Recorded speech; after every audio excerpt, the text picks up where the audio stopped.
오늘 말씀 제목을 같이 한번 따라해 보겠습니다. 너희 중에 죄 없는 자가 돌로 치라.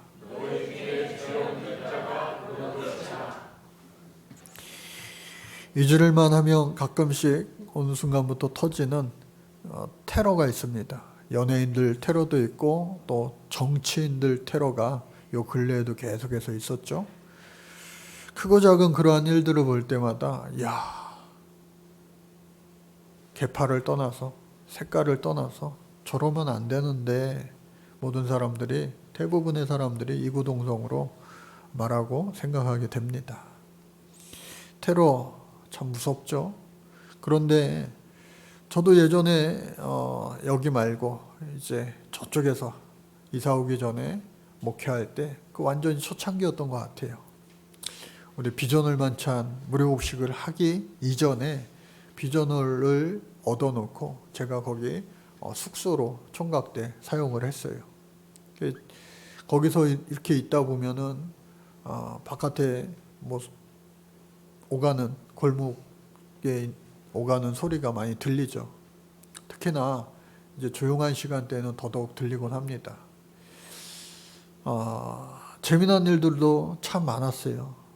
거의 바로 옆에 청소년 독서실, 조그마한 청소년 독서실이 있었기 때문에 평상시에 저도 거기 가서 이렇게 책도 보고 그랬는데 시험 기간 되면은 학생들이 우르르 몰려옵니다. 중고생 애들이. 그래서 그 아이들과 같이 이야기도 나누고 바로 옆에 우리 식당이 있으니까 야, 너네 우리 식당 가서 먹을래? 왜냐하면 그 독서실이 너무 작기 때문에 매점이 없어요. 그리고 편의점에서 아이들이 컵라면을 사다 넣고 배고플 때 이제 그거를 뜨거움을 받아서 먹는데 마땅히 먹을 장소가 없다 보니까 그냥 골목에 앉아서 막 먹기도 해요. 그래서 야, 여기 안에 들어와서 먹어 하면서 컵라면 이렇게 먹을 때 김치를 꺼내주니까 얼마나 좋아합니까? 또 밥도 해놨다가 야, 밥도 말아 먹어 하니까 얼마나 좋아해요. 보통 시험 기간이 한 일주일 전후로 이렇게 되는데 야, 맨날 라면만 먹으니까 힘들지 않냐? 김치볶음밥 해줄까? 예, 김치볶음밥 밥도 해주고 그랬어요. 애들이 아니 누구세요? 뭐 하는 사람이세요? 예? 저한테. 그래서 나는 이 교회 전도사야. 그래서 그 아이들이랑 제법 다음 시험 기간에 또 오고 또 다음 시험 기간에 또 오고 하니까 제법 친해진 아이들도 있었어요. 그래서 그 아이들에게 복음도 전하고 그렇게 해왔던 기억이 있습니다.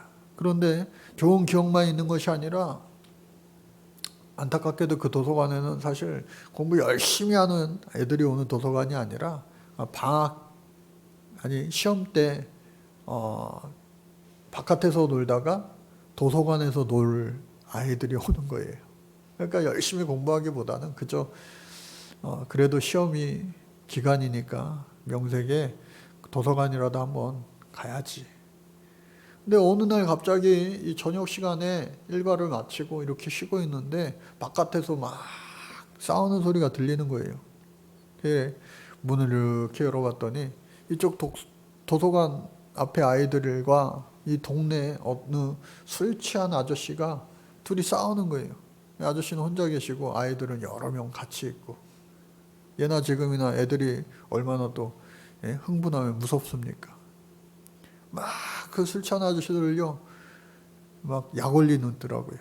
그러니까 이 술 취한 아저씨도 흥분해가지고 막 욕하고 막 그러다가 결국 제가 문 열고 나갔을 때에 그 문 열고 나가면 바로 제 차가 전봇대 뒤에 이렇게 주차해 놓곤 했는데 그 순간에 그냥 그 술 취한 아저씨가 이쪽 학생들을 향하여서 소주병을 투척을 한 거예요.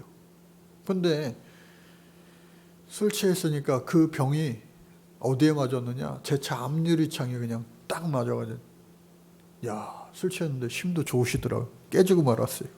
빗나가지도 않고 튕겨나가지도 않고 깨졌어요. 너무나도 황당했죠. 그래서 학생들한테 제가 야, 얘들아 들어가. 술 취한 아저씨랑 왜 그러냐?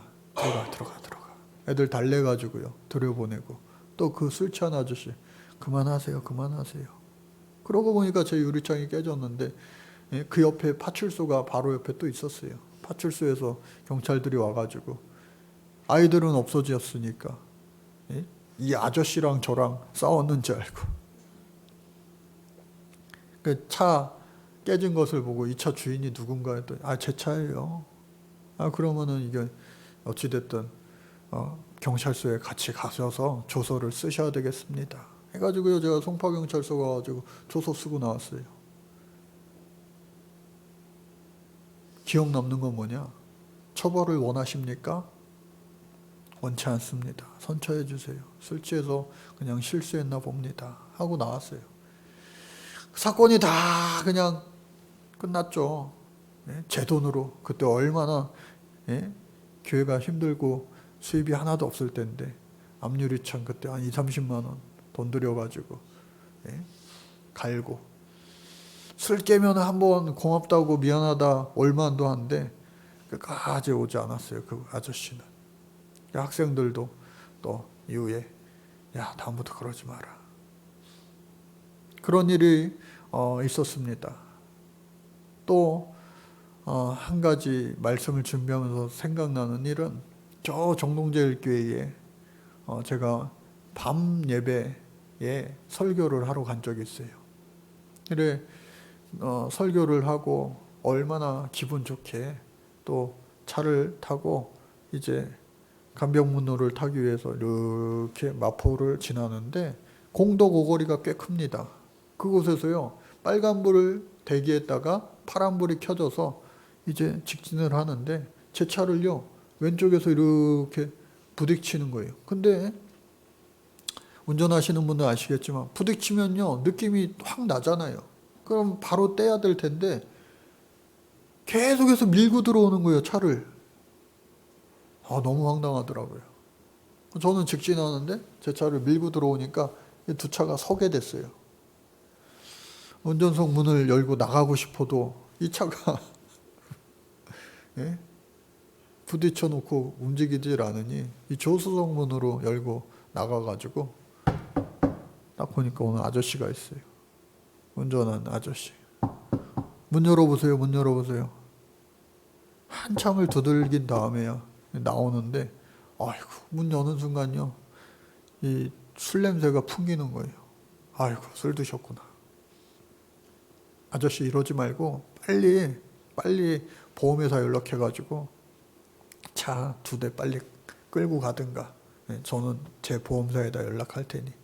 근데 인사불성이 돼가지고요, 막 흐느적 제대로 서 있지도 못할 정도예요.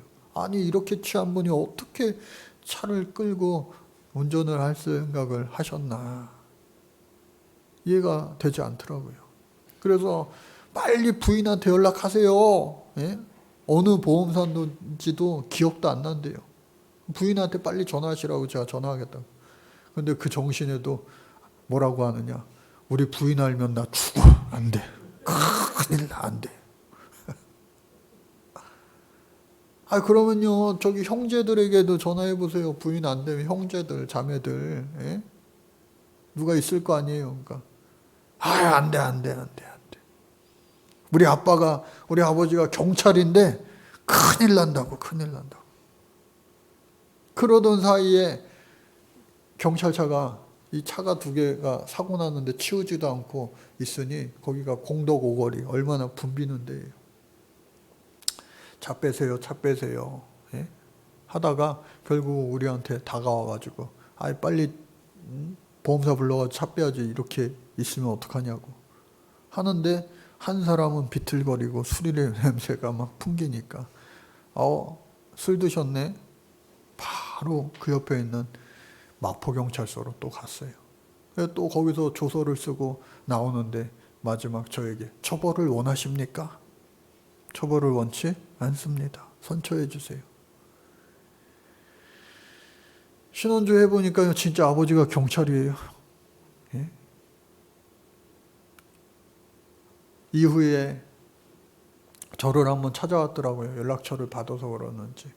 예? 합의를 해야지 자기가 하여튼 제가 경감이 된다는 거예요. 저는 멀쩡합니다. 차만 조금 그렇게 다쳤으니까 보험 처리해 주세요. 그래서 보험 처리를 하고 또 제가 합의서를 써왔더라고요. 도장만 찍어달래요, 저한테. 예, 도장 찍어주고. 사실은 제가 목사예요. 교회 다니세요?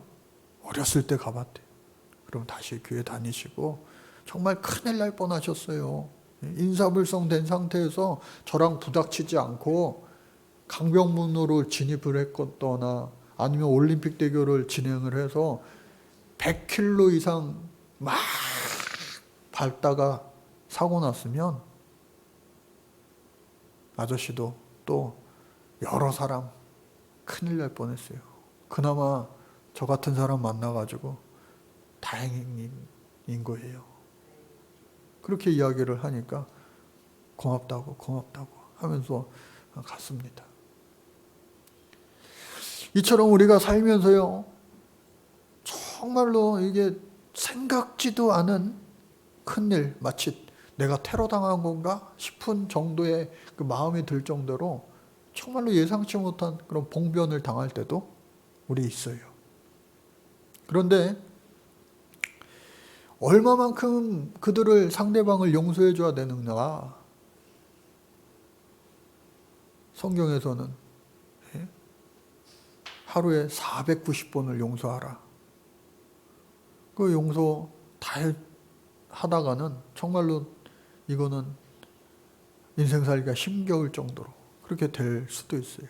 그 기독교 윤리학자 라이놀드 니버라고 하는 분이 과거에 쓴 책들 보면은 그 사람은 정의를 이야기합니다.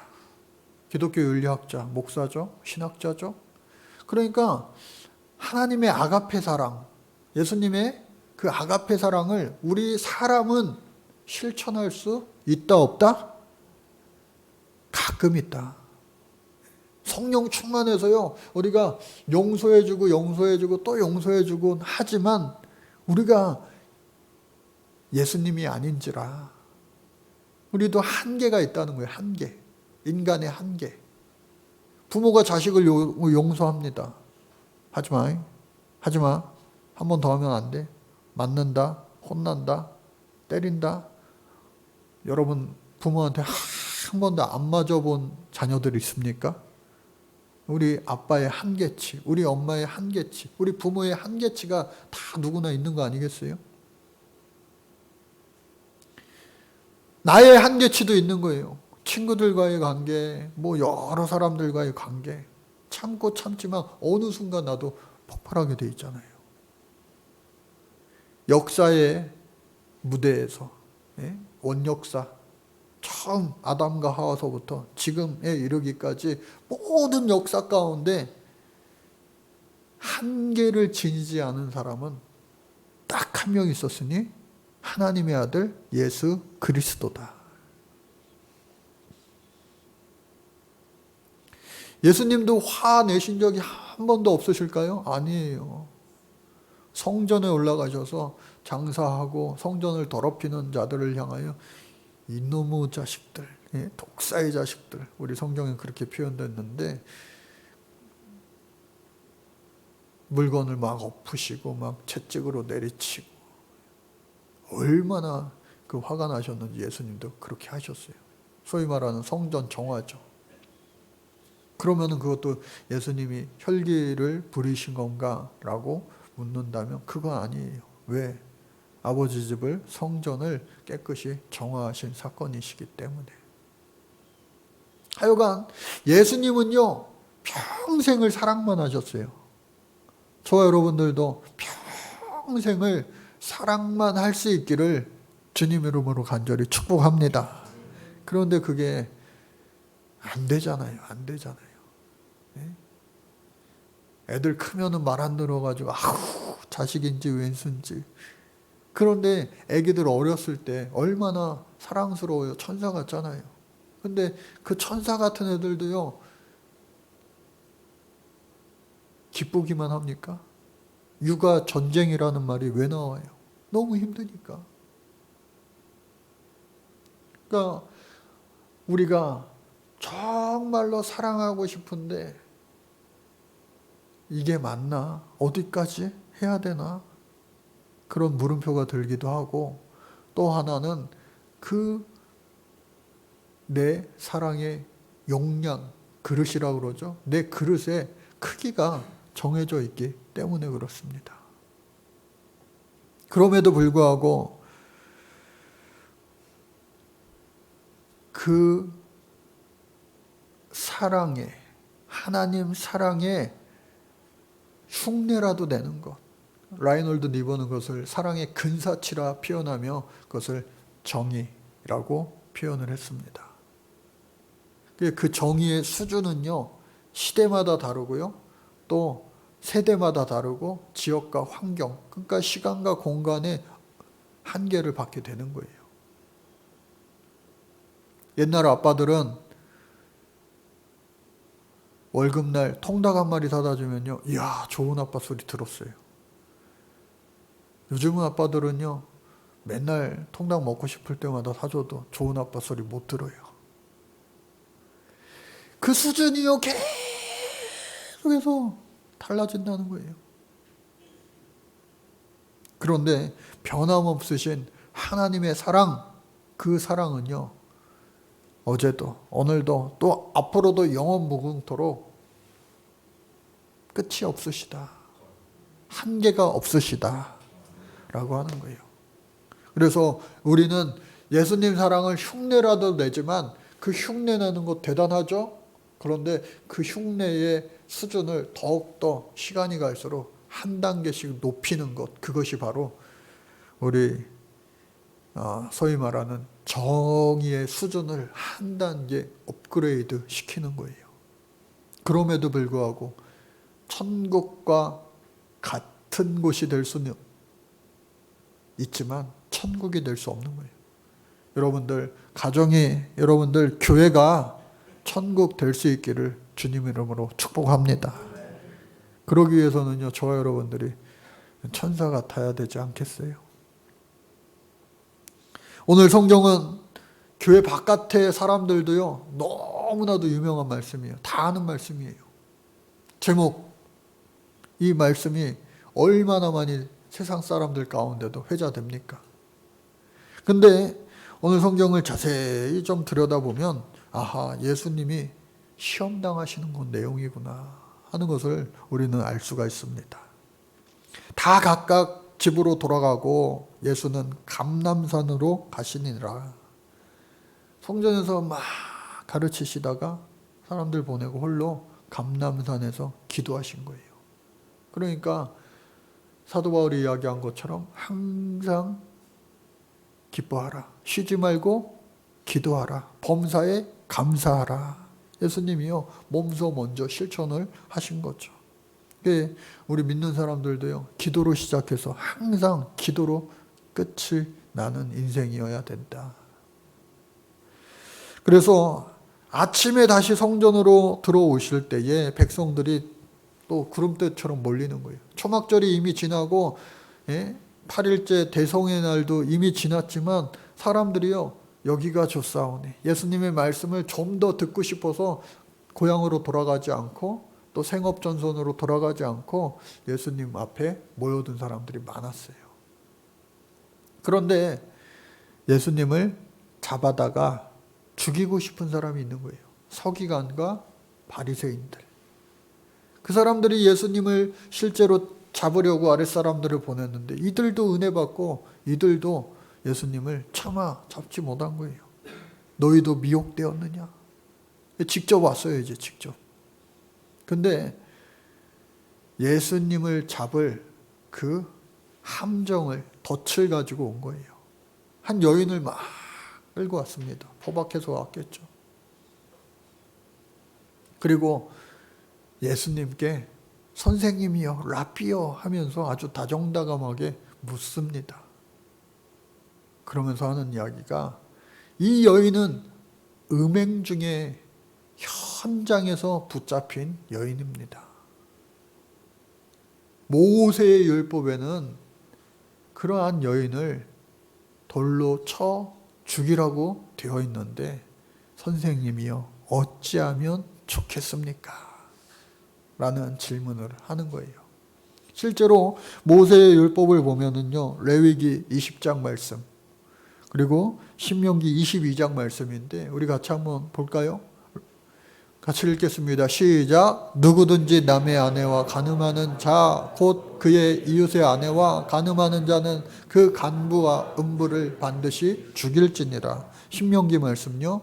어떤 남자가 유부녀와 동침한 것이 드러나거든 그 동침한 남자와 그 여자를 둘 다 죽여 이스라엘 중에 악을 제할지니라.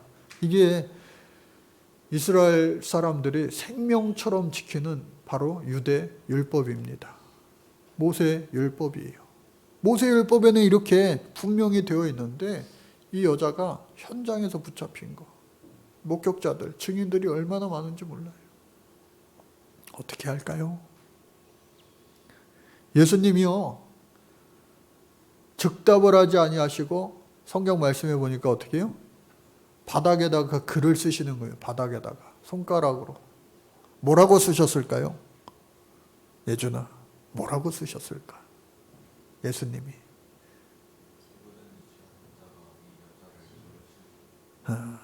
예수님 하신 말씀을 먼저 그렇게 돌로, 아니 손으로 이 바닥에다가 쓰셨을 것이다 라고 이야기하는 신학자들과 목사님들도 있어요.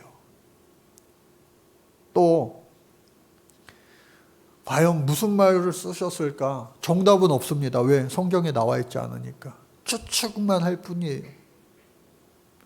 저도 어저께 과연 예수님께서 이 바닥에다가 말씀하시기 전에 도대체 뭐라고 쓰셨을까 곰곰이 생각해 봤어요. 여러 책들도 많이 봤는데 정답은 없어요. 근데 제가 가만히 결론 내리기를 답답하셨을 거예요. 왜? 바로 예수님 즉답하시는데 즉답을 못할 정도로 진퇴양난에 빠진 거예요. 왜? 평상시에 하나님을 사랑하고 내 이웃을 내 몸과 같이 사랑하라, 원수까지도 사랑하라 외치셨던 그 예수님이 사람을 돌로 쳐 죽이라고 한다면 아무리 죄인이지만 그거는 또 안 되는 거 아니에요? 그리고 모세의 율법에는 또 반드시 돌로 쳐 죽여라. 여러분, 당시에 로마의 식민지 모든 국가들은요, 사람을 죽이지는 못해요. 그래서 예수님도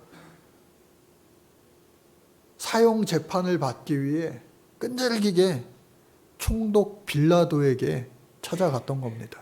왜? 다른 왕들은요, 이 분봉왕, 당시에 이 로마에서 세운 그 민족의 왕들은 사형권이 없어요.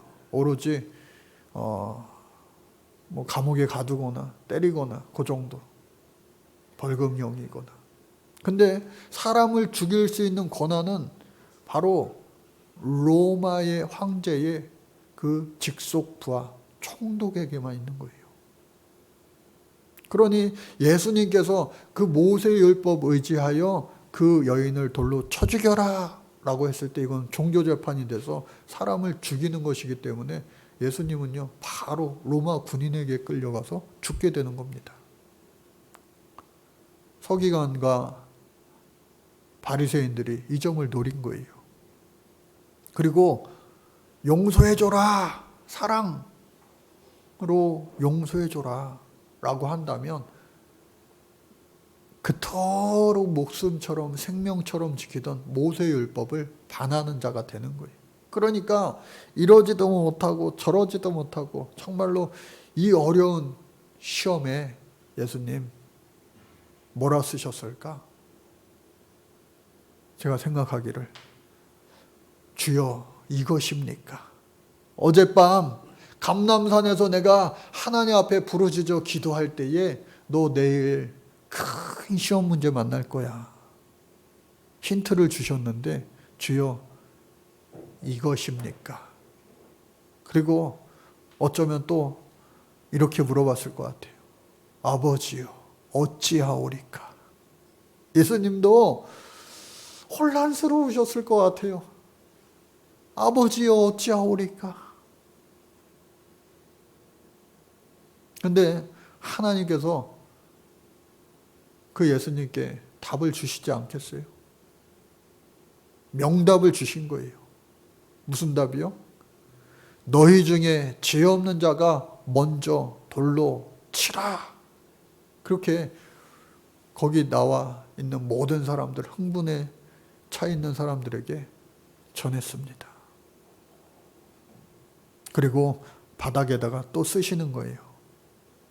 뭐라고 쓰셨을까요, 이번에는? 아버지요, 제가 잘했죠? 말 잘한 거 맞죠? 하나님 앞에 아마 동의를 구했을 거란 말이죠. 어찌하오리까 주여, 내 귓가에 말씀하여 주옵소서. 말씀해 주셨어요. 그리고 그대로 전했어요. 그리고 하나님 앞에 주여, 아버지요, 잘했죠? 맞죠? 그때에 놀라운 기적이 일어납니다. 그곳에 흥분에 가득 차 있던 군중들이요, 어른들로부터 젊은이들까지 너나 할 것 없이 다 사라지고 마늘.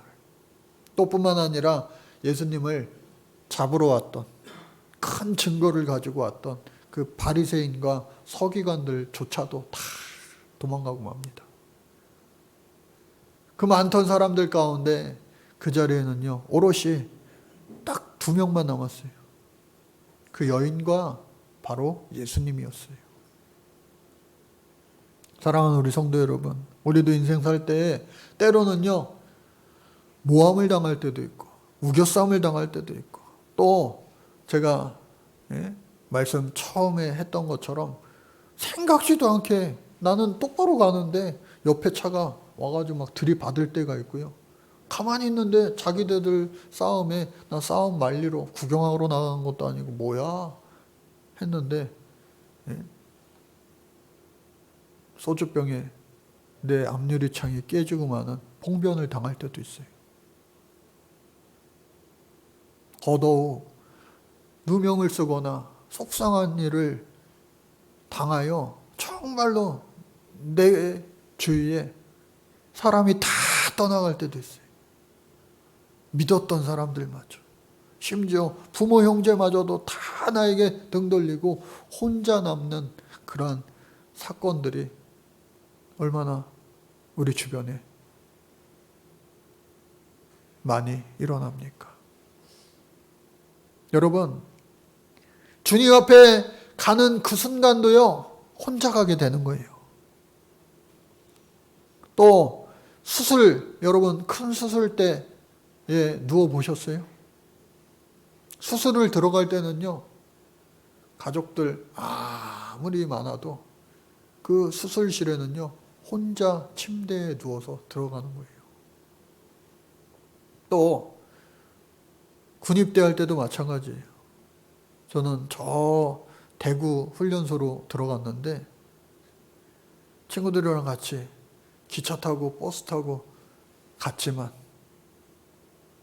친구들과 작별하고 인사를 나누고 그 유병소 군부대 문을 들어가는 것은 저 혼자였어요. 우리 인생에는 정말로 오롯이 나 혼자일 때가 있어요. 나 혼자일 때. 깊은 외로움, 고독의 순간이 있습니다. 이 여인도 지금 홀로 남았어요. 그런데 그 앞에는 누가 계셨어요? 바로 예수님이 계셨어요. 저와 여러분들의 인생길 가운데도 혼자 있을 때 혼자가 아니라 우리를 사랑하시는 예수님이 계시다는 사실을 잊지 마시기 바랍니다. 예수님이 묻습니다. 여자여, 너를 고발하던 그들이 어디 있느냐? 너를 정죄하던 자가 없느냐? 홀로 남은 여인에게 물으셨어요. 없습니다. 없습니다. 한 사람도 없습니다. 다 사라졌습니다. 그때에 예수님께서 그 여인에게 말씀하십니다. 나도 너를 정죄하지 아니하노니 가서 다시는 죄를 범하지 말라. 오늘 저와 여러분들의 정말로 홀로 힘든 시간을 보내고 있는 분들 계세요? 마른 뼈들과 같이 되어서 가망 없고 소망 없는 그러한 어둠의 골짜기 가운데 흩어져 있는 우리의 마른 뼈들. 그런데 그 마른 뼈들을 향하여서도 우리 하나님께서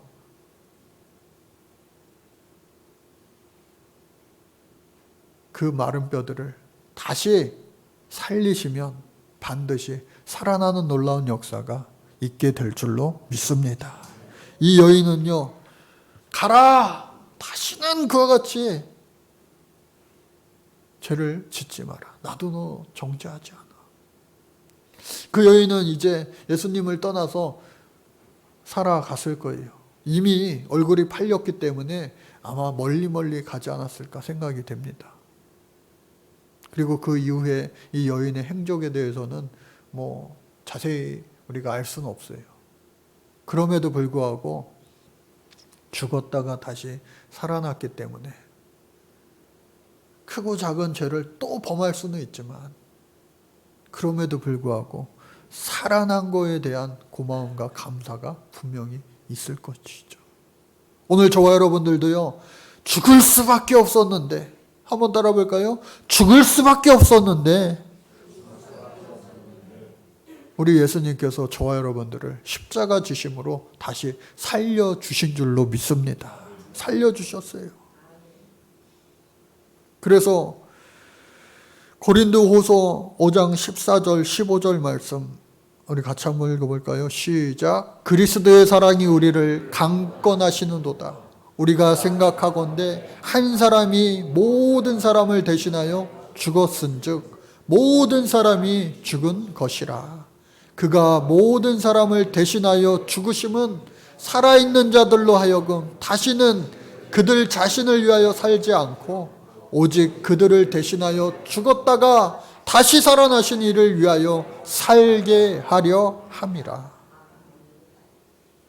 우리 예수 믿는 사람들은요, 죽었다가 다시 살아났기 때문에 이제는 우리를 위하여, 죽을 수밖에 없었던 우리 위하여 살아가는 그런 인생 아니라 우리를 살리신 예수 위하여 살아가는 새로운 삶을 살아가는 우리 모두가 되어야 할 줄로 믿습니다. 유명한 말씀 요한복음 3장 16절 말씀 다 알죠? 그런데 그 다음 17절 말씀도 너무 중요한 거예요. 우리 16, 17절 말씀 읽겠습니다. 시작. 하나님이 세상을 이처럼 사랑하사 독생자를 주셨으니 이는 그를 믿는 자마다 멸망하지 않고 영생을 얻게 하려 하심이라. 하나님이 그 아들을 세상에 보내신 것은 세상을 심판하러 하심이 아니요 그로 말미암아 세상이 구원을 받게 하려 하심이라. 예수님이 이 땅에 오신 목적, 저와 여러분들 모든 죄인을 죄에서 구원하시고 사망 권세에서 이기시게 하기 위하여 예수님이 이 땅에 오셨어요. 그리고 우리는 그 사실을 믿고 따르고 예수님 위하여, 하나님 위하여 살아가는 인생으로 바뀌어지고 있는 줄로 믿습니다. 100%요? 세상에 100%는 있다 없다? 없다. 금반지 있어요, 여러분들? 금목걸이 있어요? 거기 한번 보세요. 100%라고 써 있습니까? 퓨어 골드도요, 99.9%라고만 써 있잖아요. 우리는 다 부족합니다. 여기서 있는 저도 너무나 부족하죠. 100%는 있다 없다? 없다. 100%는 예수 그리스도밖에 없다. 사랑으로 언제나 죄와 허물을 덮고 서로 사랑하며 살아갈 수 있는 오늘 저와 여러분들 되시기를 간절히 주님 이름으로 축복합니다. 하나님 감사합니다. 죄 많은 저희들의 인생입니다. 죽을 수밖에 없는 저희들입니다. 그러나 예수 그리스도께서 죽으심으로 우리를 살려 주셨습니다. 그 은혜로 저희들 살게 하시고 또 남은 인생 그 우리를 살려주신 예수님 위하여 살아가는 복된 인생 되게 하여 주옵소서. 예수님의 이름으로 기도드립니다. 아멘.